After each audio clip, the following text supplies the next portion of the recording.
जय माता दी दोस्तों। स्वागत है आपका हमारे YouTube चैनल पर। आज मैं आपको इस वीडियो में सुनाऊंगी माघ मास की महात्म्य का 24वां अध्याय। तो आइए करते हैं अध्याय को प्रारंभ। लोमश जी कहने लगे कि वह राजा पहले तो तामिश्र नामी नर्क में गया, फिर अंध तामिश्र नर्क में जहाँ पर अति दुखों को प्राप्त हुआ, फिर महारौरव, फिर कालसूत्र नामी महानर्क में गया, फिर मूर्छा को प्राप्त हो गया।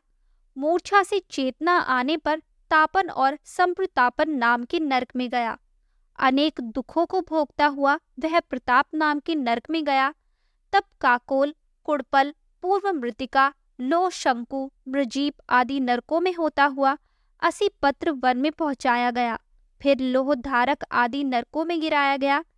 भगवान विष्णु के साथ द्वेष करने के कारण वह 21 युग तक भयंकर नरकों की यातना भोगता हुआ नर्क से निकलकर हिमालय पर्वत पर बड़ा भारी पिशाच हुआ।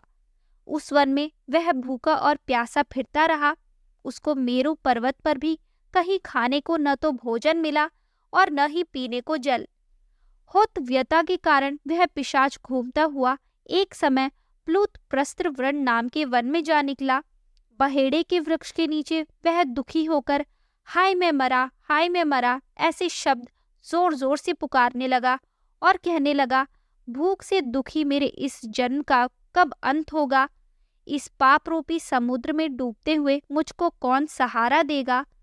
लोमश जी कहने लगे कि इस प्रकार वेद पाठ करते हुए देवदूति ने उसके दुख भरे वचनों को सुना और वहां पर एक पिशाच को देखा, जिसकी लाल डरावनी आंखें, दुर्बल शरीर, काले काले ऊपर खड़े बाल, विकराल चेहरा, काला शरीर, लंबी सी जीभ बाहर निकली हुई, लंबे होठ, लंबी जांघें, लंबे लंबे पैर, सूखा चेहरा, आंखों में पड़े गड्ढे वाले पिशाच को देखकर देवदूति ने उससे पूछा कि तुम कौन हो और ऐसी करुणा से क्यों रोते हो?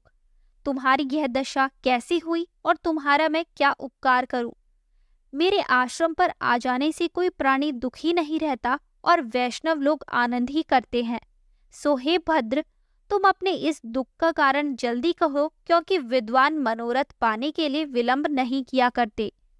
ऐसे वचन सुनकर प्रेत रोना बंद करके विनीत भाव से कहने लगा कि हे द्विज, किसी बड़े पुण्य में मुझको आपके दर्शन हुए हैं।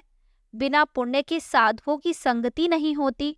और फिर उसने पहले जन्म का वृतांत कहा कि भगवान विष्णु के द्वेष के कारण मेरी यह दशा हुई है। जिस हरि का नाम यदि अंत समय में मनुष्य के मुख से निकल जाए तो मनुष्य विष्णु पद को प्राप्त होता है। जो सबका पालन करता है उसी से मैंने द्वेष किया। यह सब मेरे कर्मों का दोष है, जिसकी ब्राह्मण तप द्वारा प्रार्थना करते हैं। ब्रह्मादि देवता, सनकादि ऋषि जिसको मुक्ति के लिए पूछते हैं, जो आदि मध्य व अंत में विश्व का विधाता और सनातन है, जिसका आदि मध्य और अंत नहीं है, उस भगवान के साथ मैंने द्वेष किया। जो कुछ पुण्य किए मैंने पहले जन्म में किए थे, वह सब विष्णु की द्वेष रूपी अग्नि में भस्म हो गए। यदि किसी प्रकार मेरे इस पाप का नाश हो जाए तो मैं भगवान विष्णु के सिवाय किसी और देवता का पूजन नहीं करूँगा।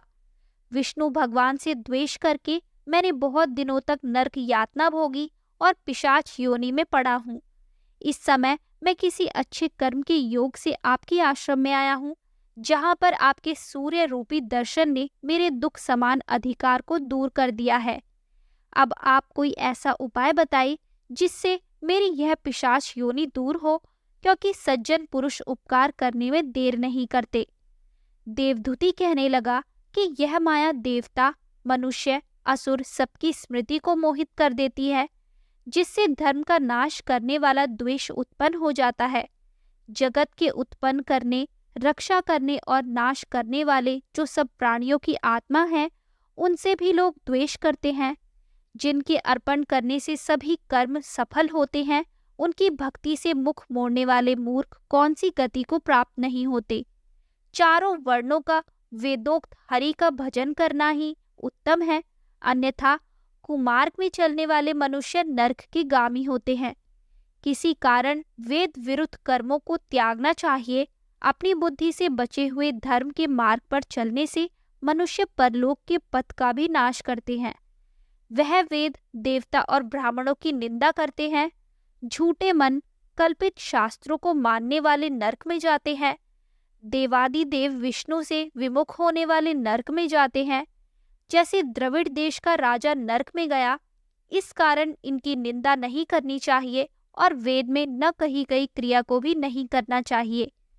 लोमश जी कहने लगे कि ऐसा कहने पर मुनि ने पिशाच को सुमार्ग बतलाया कि माघ मास में तुम प्रयाग में जाकर स्नान करो, उससे तुम्हारी वह पिशाच योनि समाप्त हो जाएगी। माघ मास में प्रयाग में स्नान करने से मनुष्य पहले जन्म के सब पापों से मुक्त हो जाता है। वहां पर स्नान करने से मुक्ति प्राप्त होती है। इससे बढ़कर और कोई प्रायश्चित नहीं। संसार में यह मोक्ष और स्वर्ग का खुला हुआ द्वार है। गंगा और यमुना का संगम त्रिवेणी संसार में सबसे उत्तम तीर्थ है। पाप रूपी बंधन को काटने के लिए यह कुल्हाड़ी है। कहाँ तो विष्णु, सूर्य, तेज, गंगा, यमुना का संगम और कहाँ यह तुच्छ पाप रूपी तृण की आहुति। जैसे घने अंधकार को दूर करने वाला शरद का चंद्रमा चमकता है, उसी तरह संगम के स्नान से मनुष्य पवित्र हो जाता है। मैं तुमसे गंगा यमुना के संगम का वर्णन नहीं कर सकता, जिसके जल की एक बूंद के स्पर्श से केरल देश का ब्राह्मण मुक्त हो गया। ऋषि के ऐसे वचन सुन प्रेत के मन में शांति उत्पन्न हो गई, मानो सब दुखों से छूट गया हो। तो दोस्तों, यहाँ होता है माघ मास के महात्म्य का 24वां अध्याय समाप्त।